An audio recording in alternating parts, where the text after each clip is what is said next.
Hello everyone, welcome to English academy. English academy की इस video में आज हम हरियाणा ग्रुप डी के अंदर सीईटी के अंदर जो इंग्लिश पूछी जाती है उस इंग्लिश में synonyms, एंटोनियम्स, idiom, phrase, preposition, active, passive और नरेशन पूछे जाते हैं। तो आज की वीडियो में हम वन वर्ड सब्स्टिट्यूशन करेंगे। एक या दो वन वर्ड सब्स्टिट्यूशंस जरूर पूछा जाता है, तो हम कम से कम 150 या 200 जो most important one word substitution है उनको हम लर्न करेंगे। यदि आपको वीडियो पसंद आए तो चैनल को सब्सक्राइब जरूर करना। शुरू करते हैं video. A person who can speak only 2 languages, यानी एक ऐसा व्यक्ति है ना जो 2 लैंग्वेज बोल सकता है, उसको उस पर्सन को क्या कहते हैं? उसको कहते हैं बायलिंगुअल। बाया का मतलब होता है 2, ठीक है। लिंगुअल यानी कि लैंग्वेज से संबंधित। तो बायलिंगुअल हो गया द्विभाषी, यानी कि जो 2 भाषाएं बोल सकता है, उस पर्सन को बोलेंगे बायलिंगुअल। नेक्स्ट है हमारा ए पर्सन हु इज इनटॉलरेंट। एक तो होता है टॉलरेंट, जो सहनशील व्यक्ति होता है। इसके आगे लग गया इनटॉलरेंट, यानी कि असहिष्णु व्यक्ति, जिससे कोई भी चीज बर्दाश्त ना हो। असहनशील कह सकते हो, असहिष्णु कह सकते हो, या वो व्यक्ति जिससे कोई चीज बर्दाश्त ना हो उसको बोलेंगे इनटॉलरेंस। यानी एक ऐसा पर्सन जो असहिष्णु है टुवर्ड्स की ओर, दोज का मतलब उन व्यक्तियों की ओर असहिष्णु है। होल्डिंग डिफरेंट ओपिनियंस, जिन व्यक्तियों के ओपिनियन, उनके आइडिया, उनका जो सोचने का जो ढंग है वो बिल्कुल डिफरेंट है और उन लोगों को वो इंसान बर्दाश्त नहीं कर सकता, उस व्यक्ति को क्या बोला जाएगा? उसको बोला जाएगा बिगट। बिगट का मतलब होता है कट्टर व्यक्ति। कट्टर यानी कि बिल्कुल उसको कोई भी चीज़, दूसरों का आइडिया, दूसरों के विचार उसको पसंद नहीं आते। इसको मैं डोगमेटिस्ट भी बोल सकता हूँ, DOGMATIST। डोगमेटिस्ट का मतलब भी होता है बिगट, यानी कि कट्टर व्यक्ति को डोगमेटिस्ट भी कहते हैं। मैं इसको रेसिस्ट भी कह सकता हूँ, RACIST। रेसिस्ट का मतलब भी होता है यानी कि कट्टर। एक होता है सेक्टेरियन, SECTARIAN। मैं इसको सेक्टेरियन भी बुला सकता हूँ, इसको रेसिस्ट भी बुला सकता हूँ, डोगमेटिस्ट भी कह सकता हूँ और बिगट भी कह सकता हूँ। ये वो व्यक्ति होता है जो दूसरों की डिफरेंट आइडिया को जो फॉलो करते हैं, वो उससे देखे नहीं जाते। वो किसी एक आइडिया को लेकर, एक रिलीजन को लेकर बहुत ही ज़्यादा कट्टर टाइप का होता है, उसे बोलेंगे बिगट। नेक्स्ट है हमारा a government run by officials in a state. किसी भी स्टेट के अंदर ऐसी सरकार जिसको है ना ऑफिशियल्स चलाते हैं, अधिकारी चलाते हैं, बड़े बड़े जो अधिकार होते हैं वो पॉलिसीज बनाते हैं, उसको क्या बोलते हैं? ऐसी सरकार को बोलते हैं ब्यूरोक्रेसी। कई बार एग्जाम में ब्यूरोक्रेसी की स्पेलिंग भी पूछ ली जाती है। हाँ, हरियाणा के अंदर ये भी है। क्या है? आपको 4 ऑप्शन दे देंगे, उसमें से पूछा जाएगा करेक्ट स्पेलिंग किसकी है। जैसे ब्यूरोक्रेसी की पूछ लिया, ठीक है, कर्नल की पूछ लिया, या रिस्पॉन्सिबिलिटी की पूछ लिया। ऐसे कुछ वर्ड जो बिल्कुल मिलते, कमिटमेंट की पूछ लेते हैं। तो इस तरह के वर्ड हैं, उसकी स्पेलिंग भी पूछी जाती है। तो ब्यूरोक्रेसी की स्पेलिंग भी आप अच्छी तरह पढ़ लेना। तो ऐसी सरकार को ब्यूरोक्रेसी कहा जाता है, नौकरशाही की सरकार कहा जाता है। नेक्स्ट वर्ड है हमारा ब्यूटीफुल हैंड राइटिंग, सुंदर writing, that you do with a special pen. जब आप बहुत सुंदर सुंदर राइटिंग लिखते हो ना, उसको कैलीग्राफी कहा जाता है। इसका एक रूट वर्ड है इटाइमोलॉजी मेथड। कैली का मतलब होता है ब्यूटीफुल, कैली का मतलब ब्यूटीफुल, ब्यूटीफुल, और ग्राफ होता है लिखना। यानी कि जब आप सुंदर राइटिंग लिखोगे तो उसको बोलेंगे कैलीग्राफी। अगर आपकी राइटिंग टेढ़ी मेढ़ी बिल्कुल गंदी है, साफ सुथरे नहीं है, तो उसको बोलेंगे कैकोग्राफी। कैको का मतलब बेड और ग्राफ का मतलब लिखना। तो कैकोग्राफी हो जाएगी आपकी गंदी राइटिंग। अगर आपकी राइटिंग सुंदर है तो हो जाएगी कैलीग्राफी। ऐसी ही एक मिलता जुलता वर्ड है, जैसे कोयल की आवाज बहुत मधुर होती है, मीठी होती है, सबको अच्छी लगती है, तो उसको बोलेंगे cacophony, CACO, cacophony, PHONY। Sorry, उसको बोलेंगे हम यूफोनी, यू इसके लिए सॉरी, यूफोनी। यू का मतलब होता अच्छा और फोन का मतलब होता साउंड, यानी कोयल की आवाज हो जाएगी यूफोनी, अच्छी साउंड। कैकोफोनी हो जाएगी कौवे की आवाज।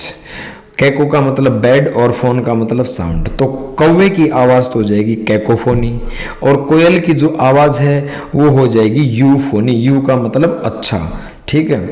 नेक्स्ट वर्ड है हमारा द आर्ट ऑफ, आर्ट कोई भी कला या कोई भी प्रोसेस ऑफ ड्राइंग और मेकिंग मैप्स। इसका मतलब ये है मानचित्र बनाने की कला, या जो भी आप ड्राइंग वगैरह बनाते हो उस प्रोसेस को, कोई कला बनाते हो या मानचित्र बनाते हो, उसको कहते हैं कार्टोग्राफी। देखो जैसे ग्राफ आ गया, ग्राफ का मतलब लिखना, ठीक है, और कार्टोमीन होता है मैप यानी मानचित्र। तो ये इटाइमोलॉजी मेथड होता है नॉर्मन लुइस का, सबसे बेस्ट मेथड है। या तो आप उसको इटाइमोलॉजी से याद करो या फिर किसी निमोनिक्स, किसी चीज से रिलेट करके जोड़ करके कोई पिक्चर बना करके दिमाग में उससे वैसे भी करो। तो कार्टो होता मैप, ग्राफ होता लिखना। तो मानचित्रकारी को कहते हैं आर्ट, प्रोसेस ऑफ ड्राइंग और मेकिंग मैप्स यानी कि कार्टोग्राफी। नेक्स्ट वर्ड है हमारा ए स्मॉल बिल्डिंग, एक छोटी सी बिल्डिंग होती है या फिर रूम बोल सकते हो, यूज्ड फॉर, जिसका यूज किया जाता है। क्रिश्चियन लोग यूज करते हैं एक छोटी सी बिल्डिंग का या छोटे से कमरे का। Worship in A school, prison या लार्ज प्राइवेट हाउस, किसी स्कूल के अंदर लगा लो, किसी जेल के अंदर लगा लो, या कोई भी निजी किसी का कोई घर है उसके अंदर उसने ना क्या कर लिया, छोटा सा एक रूम बना लिया या एक छोटा सा जो वो बना लिया जहाँ पर वो वर्शिप करते हैं। जैसे हिंदू धर्म के अंदर घर के अंदर एक टेम्पल बना लेते हैं, तो ऐसे ही क्रिश्चियन भी बना लेते हैं, उसको बोलते हैं चैपल, CHAPL, छोटा गिरजाघर। नेक्स्ट वर्ड है हमारा a group of singers in a church. Church के अंदर है ना जो गाने वालों का जो एक ग्रुप होता है, समूह होता है, उसको कोयर कहा जाता है, CHOIR, कोयर यानी कि गायक मंडली। नेक्स्ट है हमारा N assembly of worshipper. Assembly mean सभा, मीटिंग, वर्शिपर्स, बहुत सारे है ना पूजा करने वाले लोग हैं और वो एक जगह इकट्ठे हो जाते हैं। या ये ऐसे भी पूछा जा सकता है, a gathering at a religious place, कोई धार्मिक जगह है और वहां पर बहुत से लोग इकट्ठे हो गए हैं, तो उसको बोलेंगे कॉन्ग्रेगेशन, CONGREGATION, कॉन्ग्रेगेशन, धार्मिक सभा, धार्मिक सभा। नेक्स्ट वर्ड है हमारा a man with abnormal habits, एक ऐसा व्यक्ति जिसकी हैबिट्स असामान्य है, एबनॉर्मल है, उसको बोलते हैं एसेंट्रिक पर्सन, सनकी व्यक्ति। एसेंट्रिक का मतलब होता है सनकी, यानी कि बिल्कुल जो थोड़ा सा एबनॉर्मल सा टाइप का होता है, विचित्र बोल सकते हैं हम इसको, सनकी को। मैं इसको वियर्ड भी कह सकता हूँ, WEIRD, वियर्ड। मैं इसको और ओड भी कह सकता हूँ, ओड, विचित्र कह सकता हूँ इसको। या मैं बिजारे, BIZARRE, बिजारे भी इसको मैं बोल सकता हूँ। तो ये सारे बिजारे, वियर्ड, ओड, ये इसके हो सकते हैं। तो 10वां हमारा जो है वोकैब है, वोकेबलरी है हमारी, ये है ए पर्सन, एक ऐसा व्यक्ति, इंचार्ज है जो प्रबंधक है किसका, ऑफ ए म्यूजियम, संग्रहालय का जो मान लिया इंचार्ज होता है उसको क्यूरेटर कहा जाता है, CURATOR, क्यूरेटर यानी कि संग्रहालय का अध्यक्ष। नेक्स्ट है 11th हमारा ए पर्सन, एक ऐसा व्यक्ति हु रेडिली यानी कि बिल्कुल तत्पर, बिल्कुल तैयार रहता है, बिलीव्स अदर्स, जो फटाफट दूसरों पर यकीन कर ले, भरोसा कर ले, ऐसे व्यक्ति को क्या बोलेंगे, उसको बोलेंगे क्रेडुलस पर्सन, यानी कि भोला भाला व्यक्ति, यानी कि क्रेडुलस पर्सन। नेक्स्ट है हमारा one who is a citizen, एक ऐसा व्यक्ति जो नागरिक है, नॉट ऑफ ए कंट्री, ऐसा व्यक्ति जो अपने आप को सिर्फ एक देश का नागरिक नहीं समझता, बट ऑफ द वर्ल्ड, यानी एक उसका अपना ऐसा मानना है कि मैं किसी एक देश का नागरिक नहीं हूँ, भारत, पाकिस्तान, चाइना, USA, मैं पूरी ब्रह्मांड का एक व्यक्ति हूँ। ऐसा व्यक्ति जो ऐसा सोचता है मैं पूरे विश्व का व्यक्ति हूँ, उस व्यक्ति को कहा जाता है कॉस्मोपोलिटन, कॉस्मोपोलिटन, सर्वदेशीय।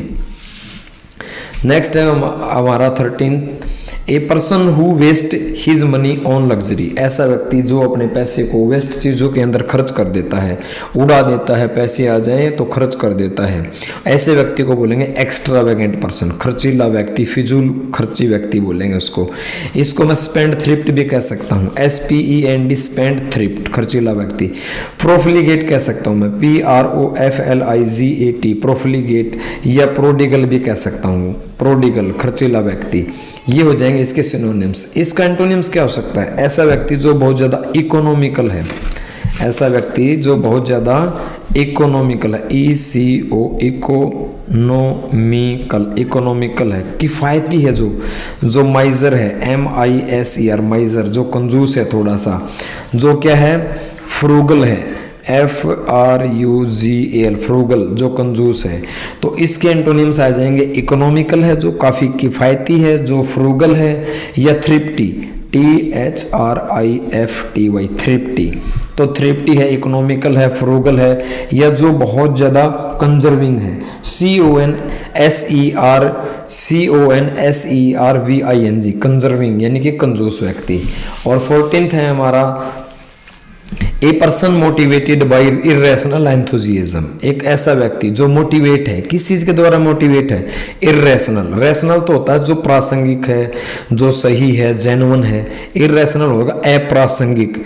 एंथुजियाज्म होता है जोश, जुनून, जील, यानी बिल्कुल उसके तथ्य, उसके लॉजिक इर्रेशनल है, ऐसे व्यक्ति को कहेंगे फेनेटिक, फेनेटिक यानी कि कट्टरपंथी, जो बहुत ज्यादा कट्टर है उसको बोलेंगे फेनेटिक। और आज की वीडियो का लास्ट वर्ड है हमारा ए फॉर्मल एक्सप्रेशन। फॉर्मल होता है औपचारिक, एक्सप्रेशन होता है अभिव्यक्ति, कन्वे करना कोई चीज, CONVEY कन्वे करना। ऑफ प्रेज, प्रेज होता है अपलोड करना, प्रशंसा करना, एप्रिशिएट करना।